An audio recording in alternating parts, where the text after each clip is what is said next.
ડભોઈ નગરપાલિકા હદ વિસ્તારમાં રખડતા શ્વાનોનો આતંક વધતા હવે પાલિકા તંત્ર એક્શન મોડમાં આવી ગયું છે।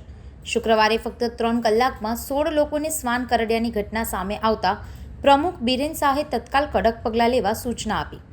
આજે વડોદરાની નિમણૂક કરેલી એજન્સી સાથે મળીને નગરપાલિકા ટીમે કાર્યવાહી શરૂ કરી અને પહેલા જ દિવસે 15 જેટલા રખડતા શ્વાનોને પકડવામાં આવ્યા।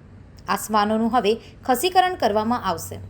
પાલિકા તરફથી કહેવાયું છે કે શ્વાન આતંક સામે ઝીરો ટોલરન્સની નીતિ અપનાવવામાં આવશે। આજરોજ એનિમલ બર્થ કંટ્રોલ એટલે કે કૂતરાઓ પકડવાની કામગીરી આજે ચાલુ થઈ છે, જેને શુક્રવારે સમાચાર એવા હતા કે 15 થી 20 માણસોને કૂતરા કરડ્યા છે, જેના અનુસંધાને નગરપાલિકાએ તાત્કાલિક કામગીરી કરી રક્ષાબંધનના બીજા દિવસથી જ કામગીરી ચાલુ કરવાની વાત કરી હતી, જે આજે 10 થી 15 કૂતરા પકડી અને એને એનિમલ બર્થ કંટ્રોલ વાળા લઈ ગયા છે, જેનું ખસીકરણ કરી ને કૂતરાને છોડી દેવામાં આવશે 5-6 દિવસમાં। ડભોઈથી નિરંજન ચૌહાણ, B1 ન્યૂઝ, વડોદરા।